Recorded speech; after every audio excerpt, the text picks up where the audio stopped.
Good morning student. कल वाले topic को हम आगे लेके चलेंगे। कल हमने बात की थी मिन्योर्स की। Today we will discuss about the fertilisers.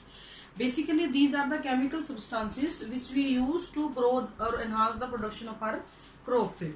these are the chemical which we prepared in the factories also। ये ऐसे सब्सटेंसेस है जिनको हम फैक्ट्रीज में बनाते हैं और ये केमिकल नेचर के होते हैं। इनमें नाइट्रोजन, फास्फोरस, पोटेशियम, इस तरीके की चीजों की भरपूर मात्रा होती है। बट सबसे अच्छी बात इनके साथ क्या होती है कि ये प्लांट की जो वेजिटेटिव ग्रोथ होती है, वेजिटेटिव ग्रोथ को काफी इन्हांस कर देते हैं, प्रोडक्शन को बढ़ा देते हैं और यील्ड को इंक्रीज कर देते हैं। तो इस तरीके से कहने का मतलब है कि आपकी ऑल एंड ऑल जो भी प्रोडक्शन होती है वो काफी ज्यादा बढ़ जाती है। बहुत ज्यादा अमाउंट में उसकी एक्सेस ऑफ क्रॉप प्रोडक्शन होगा। आपके जो नॉर्मली मैन्योर से जो आप चीज रिजल्ट ले रहे थे उससे कई गुना रिजल्ट आपको फर्टिलाइजर से मिल जाता है। ठीक है, तो अगर हम बात करें इसकी थोड़ी हिस्ट्री की तो सबसे पहले 1906 में सिंगल सुपर फॉस्फेट को यूज किया गया था। After that ammonium sulphate were used in 1947। The urea start using in 1956, then di ammonium phosphate in 1967। सबसे ज्यादा कॉमनली जो इंडिया में यूज किए जाते हैं वो है super phosphate, urea, calcium ammonium nitrate, ammonium sulphate और एनपीके, नाइट्रोजन, पोटेशियम और फास्फोरस और पोटेशियम। ठीक है, तो इन सभी चीजों को यूज करके हमने क्या किया, जब ग्रीन रिवोल्यूशन हुआ था तो हमने एक हरित क्रांति लाई और उस हरित क्रांति का हमारा उद्देश्य था कि हमारी धरती पे चारों तरफ हरियाली हो। उसी के मद्देनजर ये चीजें भी इंट्रोड्यूस करी गई। ये सारे फर्टिलाइजर्स यूज किए गए, बड़ी बड़ी फैक्ट्रियां लगाई गई जहाँ पे इनका प्रोडक्शन होता था। इनकी वजह से हमारे जो एग्रीकल्चरल पर्सपेक्टिव था, एग्रीकल्चर जो हमारा नेचर था वो बहुत ही ज्यादा बढ़ा और चारों तरफ हरियाली हो गई, हरित क्रांति आ गई थी। लेकिन इसके साथ साथ इसके कुछ नुकसान थे। ये वाटर पोल्यूशन और सॉइल पोल्यूशन को लीड कर रहा था। साथ ही साथ ही क्या कर रहा था बेटा, क्योंकि इसका इनडिस्क्रिमिनेट यूज हो रहा था, इनडिस्क्रिमिनेशन ऑफ यूज हो रहा था, यानी कि लोग ज्यादा से ज्यादा पैदावार के लालच में इनका बहुत ज्यादा उपयोग कर रहे थे, जितने की आवश्यकता बिल्कुल भी नहीं थी, जिसकी जरूरत नहीं थी उससे भी कहीं ज्यादा अमाउंट में इसको यूज किया जा रहा था, जिसकी वजह से वाटर भी पोल्यूट हो गया क्योंकि आसपास की वाटर बॉडी में चला जाता था। तो वाटर पोल्यूशन में क्या होने लग गया था, यूट्रोफिकेशन की प्रॉब्लम आने लग गई थी। यूट्रोफिकेशन का मतलब पानी में बहुत ज्यादा नाइट्रेट्स वगैरह आ गए, जिसकी वजह से एल्गी बहुत ज्यादा बढ़ जाती थी और एल्गल ब्लूम आ गए थे। एल्गल ब्लूम क्या होते हैं बेटा, पूरी की पूरी वाटर बॉडी पे काई ही काई जम गई, जिसकी वजह से पानी पोल्यूट हो गया। सॉइल के अंदर अगर फर्टिलाइजर रह गए तो ये बहुत लंबे टाइम तक रिटेन करते थे क्योंकि केमिकल प्रॉपर्टी थी, जिसकी वजह से बहुत लंबे टाइम तक सॉइल में रहते और हमें नुकसान पहुंचाते, फूड चेन में आने शुरू हो गए थे। तो सॉइल पोल्यूशन का एक नुकसान मिट्टी को नहीं था, ये फूड चेन के अंदर भी एंटर कर गए थे। इसके अलावा इसने सॉइल की फर्टिलिटी को भी डिक्रीज किया। अब आपको लगेगा जिस चीज को आप लोग यूज कर रहे हो यील्ड को बढ़ाने के लिए, वो फर्टिलिटी कैसे डिक्रीज कर रहा है, कि ऐसे डिक्रीज कर रहा था कि बहुत लंबे टाइम तक बहुत अमाउंट में केमिकल आपके मिट्टी में प्रेजेंट रहता था। तो मिट्टी में मिलने वाले जो भी माइक्रोफ्लोरा और फोना थे वो धीरे धीरे डैमेज होने लग गए थे, वो धीरे धीरे डिस्ट्रॉय होने लग गए थे।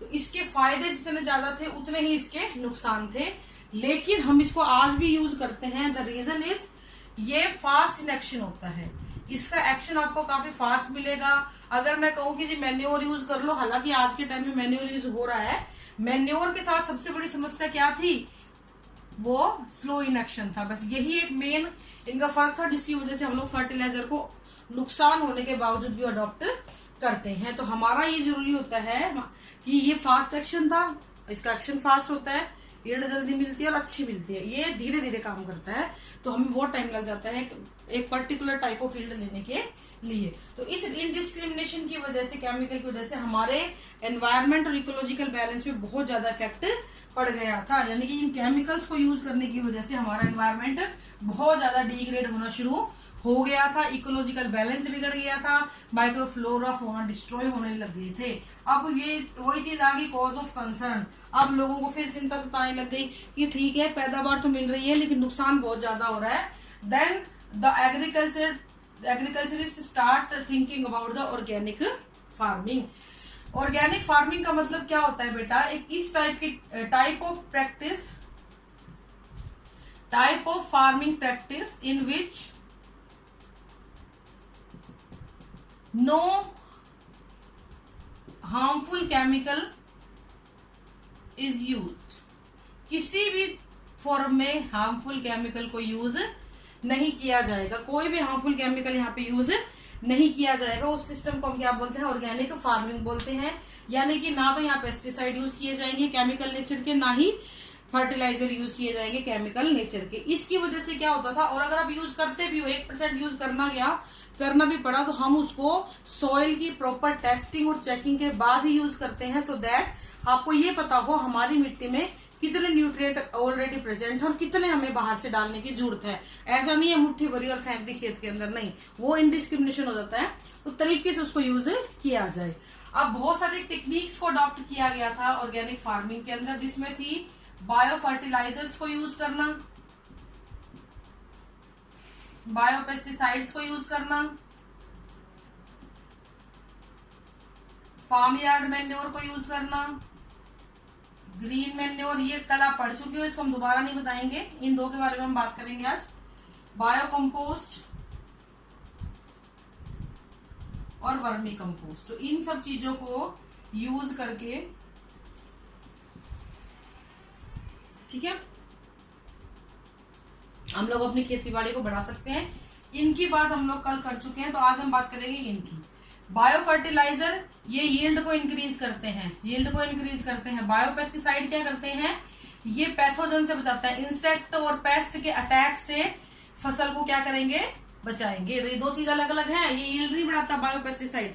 पेस्टिसाइड किस लिए होता है, पैथोजन के अटैक से बचाने के लिए। फर्टिलाइजर यील्ड को इंक्रीज करने के लिए। तो बायो फर्टिलाइजर ये हार्मलेस होते हैं, ये कुछ माइक्रोब्स या लिविंग ऑर्गेनिज्म होते हैं जिनको आप यूज करते हो, जो हमारी फसल की यील्ड को बढ़ाते हैं, प्लस ये हमारी इकोलॉजिकल बैलेंस को भी मेंटेन रखते हैं। इसके एग्जांपल हमारे पास है बेटा ब्लू ग्रीन एल्गी, बीजीए और साइनोबैक्टीरिया, इसको हम बोल देते हैं साइनोबैक्टीरिया। नाइट्रोजन फिक्सिंग बैक्टीरिया होते हैं बहुत सारे, वो भी इस तरीके से यूज कर लिए, बायो फर्टिलाइजर की तरह यूज कर लिए जाते हैं।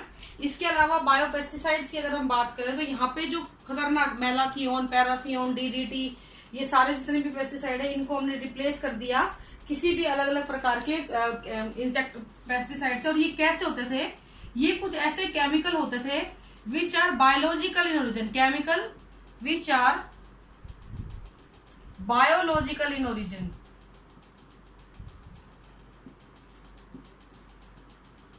बायोलॉजिकल ओरिजिन के होते थे, लाइक नीम, आपने पढ़ा है नीम के बारे में, हल्दी,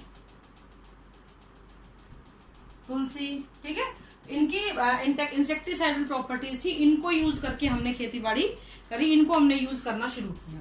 इसके अलावा ऑर्गेनिक फार्मिंग में मिक्स्ड क्रॉपिंग, क्रॉप रोटेशन और इंटरक्रॉपिंग, इसको भी तवज्जो दी गई थी, इसको भी इतना ही कंसीडर करा गया था। तो इस तरीके से ऑर्गेनिक फार्मिंग को धीरे धीरे इंट्रोड्यूस किया गया हमारी फार्म प्रैक्टिसेस के अंदर। आज के टाइम पे बहुत बड़े पैमाने पे इस टेक्निक को अडॉप्ट किया जा रहा है बेटा।